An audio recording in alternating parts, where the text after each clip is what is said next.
Muchas empresas y sus trabajadores, aerolíneas, bancos y otros tuvieron dificultades en el acceso a sus sistemas operativos porque el software CrowdStrike, que trabaja con Microsoft, tuvo ahí una actualización errónea y causó entonces esta complicación, ¿no? Eso es en términos muy someros para entender exactamente qué fue lo que pasó. Yo estoy repitiendo un poco lo que se informó, pero realmente la persona que sabe respecto a eso lo tenemos al otro lado de nuestro Zoom. Andrés Peñailillo, experto en ciberseguridad, académico de nuestra universidad también. ¿Cómo estás, Andrés? Hola, Antonella, muy buenos días. Muchas gracias por la invitación nuevamente. Un gusto estar aquí contigo. Bueno, muchas gracias. Ahora, muchas gracias por estar, por tu disposición siempre a hablar con nosotros y ayudarnos a entender, porque si algo sentimos el viernes fue vulnerabilidad, ¿no? Se nos olvida que esto de entrar al computador, poder acceder a nuestro correo, poder hacer nuestros pagos en el banco, etcétera, etcétera, está sostenido, ¿cierto?, por sistemas operativos que se nos olvida que son vulnerables. Y quizás eso es un poco lo que nos demostró el viernes pasado. ¿Qué fue exactamente lo que sucedió? Sí, justamente lo que tú indicas es efectivo. Muchas veces se nos olvida que somos muy dependientes de la tecnología. En el día a día vemos que los sistemas funcionan, las atenciones funcionan, el aeropuerto funciona sin problemas, ¿cierto? Pero basta una pequeña falla, un pequeño problema que sea gatillado a nivel general para que ocurran estas cosas como las que tuvimos el día viernes.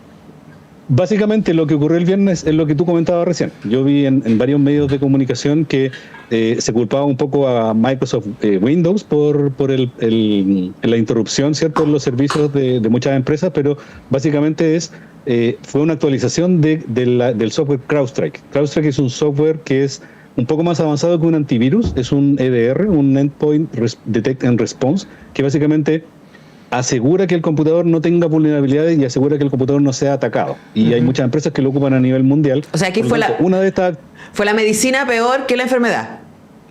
Claro, podría decirse que el sistema que nos debía proteger, ¿cierto?, tuvo algún inconveniente con una actualización y eso provocó que Windows se fuera a pantalla azul, que básicamente fue lo que vimos el día viernes.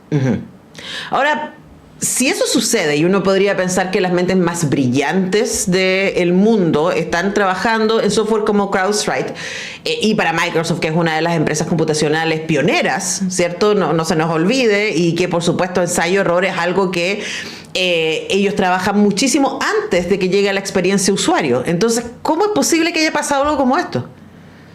Sí, eso es un tema que todavía está en investigación. Yo no me atrevería todavía a dar algún veredicto de lo que pasó. Por supuesto que hay algunas ideas de lo que podría haber pasado, pero básicamente el tema es que una de las actualizaciones que debió haberse gatillado en los equipos que utilizaban el agente de CrowdStrike contenía un archivo vacío. Y ese archivo vacío ocasionó que hubiera un kernel panic en Microsoft, en los sistemas operativos en Microsoft, y eso básicamente hizo el crash y generó la pantalla azul. Todavía está en investigación, ¿cierto? ¿Un qué cosa panic? Un kernel panic, que kernel es básicamente es básicamente cuando hay un error crítico del core o del sistema del cerebro de Windows, que es básicamente todo lo que controla el sistema operativo, las pantallas, el teclado, el mouse, la memoria, el disco duro, etcétera. Es como el cerebrito que tiene el computador, ¿cierto? Que se llama kernel, y este kernel de alguna manera entra en un problema y eso genera ese pantallazo azul que Windows muestra cada vez que hay un problema que no puede recuperar o que no se puede recuperar. Ahora, fue bastante grave, ¿no? Hubo personas que perdieron vuelos, por supuesto, esto se traslada rápidamente a la bolsa. Si hay un lugar vulnerable y que es muy sensible a los avatares, el mundo de la bolsa, ¿cierto?, de las finanzas, y por supuesto hay seguramente alguien o un grupo de personas que perdió su pega el viernes, claramente, porque estamos hablando de un colapso a nivel mundial. Superado el colapso, ¿no? ¿Cuáles son los aprendizajes que eso deja? Vamos a bajarlo a 3 niveles, Andrés, para que como buen profe tú nos ayudes a ordenar esto. Primero, uno podría decir a nivel de industria tecnológica, ¿no? ¿Cuáles son el tipo de aprendizajes que una situación como esta, que recuerdo que y tuvimos algo parecido, pero hace muchos años atrás? Entonces, claro, cada cierto tiempo esto pasa y uno dice, pero no debería pasar. Eso es como a un nivel. Segundo, a nivel empresa, ¿no? Porque nos llegaron entonces estas informaciones de parte de los bancos, esto es lo que vamos a hacer, etcétera. Y tercero, a nivel usuario. Como esos tres grandes niveles en donde nos relacionamos con la tecnología y con estos servicios, y de nuevo se nos olvida que están constantemente actualizándose, están constantemente poniéndose al día, ¿cierto? Y creciendo, ocupando espacio, y nosotros dependiendo de ellos. Entonces, primero, ¿cómo sientes tú que la industria reflexiona y mejora respecto a esta situación? Sí, bueno, es un tema que ya hemos venido conversando, o sea, hace tiempo que siempre conversamos que los sistemas informáticos no son infalibles, y tampoco es algo que es desconocido que los sistemas son 100% seguros. No hay ningún sistema 100% seguro y hay ningún sistema 100% infalible, ¿cierto?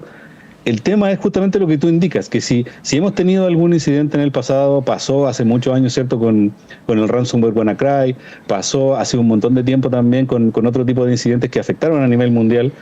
Hoy día tenemos fresco el incidente de CrowdStrike, pero ahí básicamente lo que se debe aprender en la industria es que principalmente los sistemas no son infalibles. Eso es lo primero. Lo primero, tenemos que pensar que los sistemas no son infalibles, por lo tanto, como empresas nos tenemos que preparar para enfrentar un apagón de este tipo. Debemos estar preparados para poder tener un plan de contingencia, para poder tener un plan de operación manual.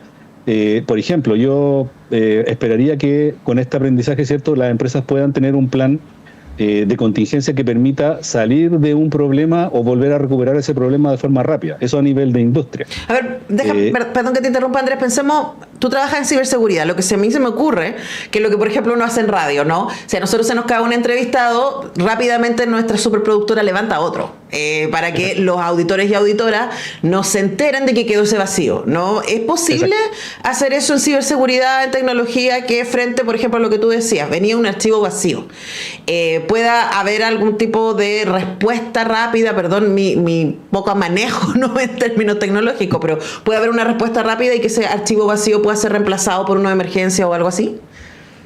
Va a depender de la envergadura del incidente. En este caso, el incidente, como le pegó casi a 8,5 millones de equipos en el mundo, es bastante complejo, y además fue muy rápido desde que se gatilló la actualización y empezaron a aparecer pantallas azules en todo el mundo. Entonces, cuando hay un evento así de rápido y donde nadie sabe mucho cómo reaccionar, ¿cierto?, se pasan por la cabeza cosas como un ciberataque, me entró un ransomware, falló mi red interna. Entonces, los reptilianos determinar. Exacto, los extraterrestres, no sé. Claro, un poco primero está el análisis sobre la marcha de que hay un incidente, ¿cierto?, de determinar qué pasó. Y luego del qué pasó, básicamente viene la etapa de recuperarse, de volver a recuperar y tratar de conseguir más o menos el estado de operación normal. Lo que tú decías recién, por ejemplo, si un entrevistado se cae, rápidamente se pone a lo mejor algún tema en la radio, ¿cierto? Se trata de ubicar a otro y se llama y se tiene un backup en el caso de que haya algún problema. Claro, que el usuario no se entere.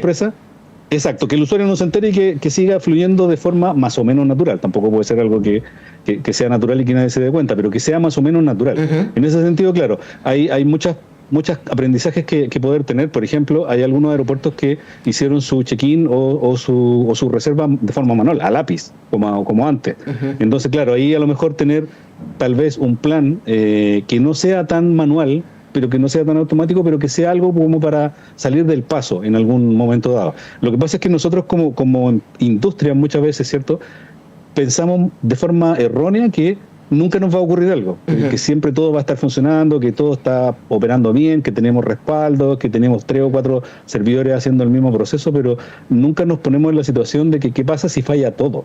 Que es una situación súper extrema, pero ya vimos que puede pasar. Puede pasar y eso, insisto, exacto, tuvo consecuencias, y estamos hablando de esto porque efectivamente hubo consecuencias reales para empresas y para personas. Entonces, mi pregunta entonces para el siguiente nivel sería, ¿existe para las empresas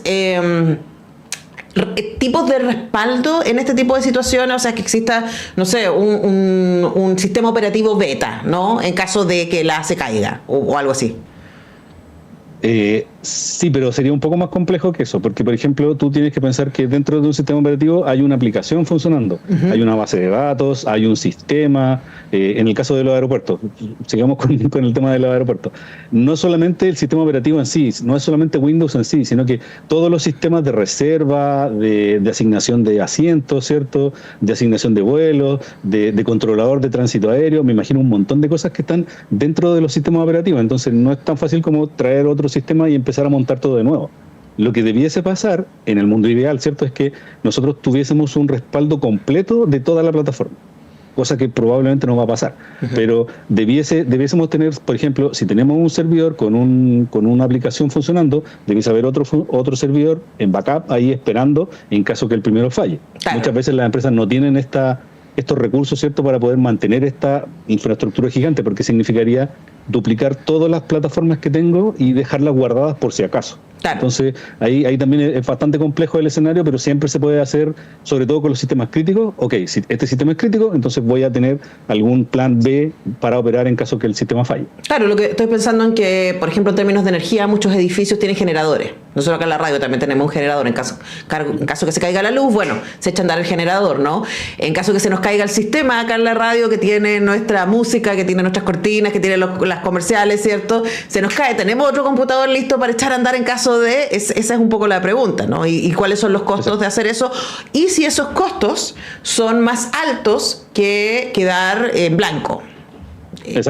Exactamente, y esa es una pregunta súper interesante la que tú estás planteando, porque muchas veces las empresas dicen mis sistemas no son críticos, o esta aplicación tampoco es tan importante, entonces para mí es más caro tener un servidor de respaldo y de backup por si acaso, que no tener nada, y que tener que dar la cara y decir, ok, el sistema está abajo por 1 hora, 2 horas, ¿cierto?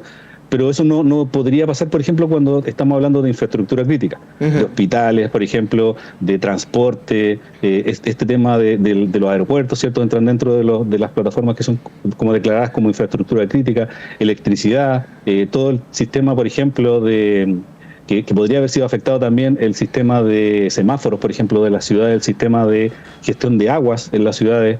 Entonces son sistemas que de alguna manera son críticos para la operación normal de las personas. E incluso podría traer consecuencias vitales en el caso de los hospitales. Un hospital podría irse a pantalla azul completo y a lo mejor eso podría derivar también en algún problema, en algún examen, en alguna persona que sea dependiente de algún equipo que le esté dando oxígeno, por ejemplo, etcétera. Entonces hay que ver también, jugar un poquito con la criticidad. Claro, estaba pensando, Andrés, que es como lo que hacen muchas empresas, ¿no? Cuando se exponen a multas por contaminación, por ejemplo, dicen, me sale mucho más barato pagar la multa, dadas las leyes de este país, por ejemplo, que tener que cambiar todo el sistema, cambiar el proyecto, para que efectivamente no aporte con contaminación en una zona, etcétera. Estamos conversando con Andrés Peñailillo, académico de posgrado de nuestra universidad y experto en ciberseguridad. Ahora, para cerrar, Andrés, vamos a la experiencia usuario, para nosotros y nosotras, ¿no? Cuando pasa algo como lo que pasó el viernes, también deberíamos preguntarnos, ok, ¿cuánto de mí quehacer crítico cotidiano depende de un sistema, ¿no? O sea, todos trabajamos yo siempre pienso, ¿qué pasa si se cae Gmail? Como que nos vamos a la vez todos, ¿no? Así como, ¿qué hacemos? Y es una empresa privada, ojo. Así es. De hecho, una vez se cayó Gmail. Se cayó un día lunes. Yo recuerdo que en ese tiempo estaba trabajando y trabajaba con correo Gmail. Y a las 8 de la mañana se cayó Gmail. Creo que fue 1 hora, un par de horas, pero... Corriendo en círculo. El colapso fue... Claro, que corriendo en círculo, porque el colapso fue, no hay correo, no tengo comunicación, las reuniones obviamente no se podían hacer porque se dependía de Google Meet. De Google Meet, exactamente. No había contacto también porque el chat tampoco funcionaba. Entonces fue 1 hora donde quedamos sin comunicación prácticamente las empresas que utilizaban Gmail como medio de comunicación. Entonces, claro, de cara al cliente o de cara al usuario final es súper impactante en ese sentido, porque el usuario básicamente no conoce estos temas de que podría haber un sistema de respaldo, o qué pasa si hay un sistema muy transversal que colapsa y el resto de personas que utilizan ese sistema no lo van a poder utilizar. A ese nivel está como la sensación de que yo voy al aeropuerto y hay pantallas azules por todos lados y a mí se me atrasa el vuelo, me tienen que reprogramar el vuelo, ¿cierto? Etcétera. Sí, y también yo creo que eso expone, por un lado, cuánto estamos entregados a las empresas y cuán concentrado está el sistema, porque uno piensa, por ejemplo, si se cae Meta, se cae Facebook, Instagram, ¿cierto? Ahora WhatsApp también. WhatsApp. Y es como, ¿cuánto de nuestras vidas está puesto ahí, no? Pensando en el control que tienen finalmente un grupo de privados sobre nuestras maneras de trabajar, de habitar, de comunicarnos, de vincularnos afectivamente, incluso a través de las redes sociales y a los medios de comunicación. Es bien complicado. ¿De qué manera podemos cuidarnos de algo como eso? Tenga su correo Chile.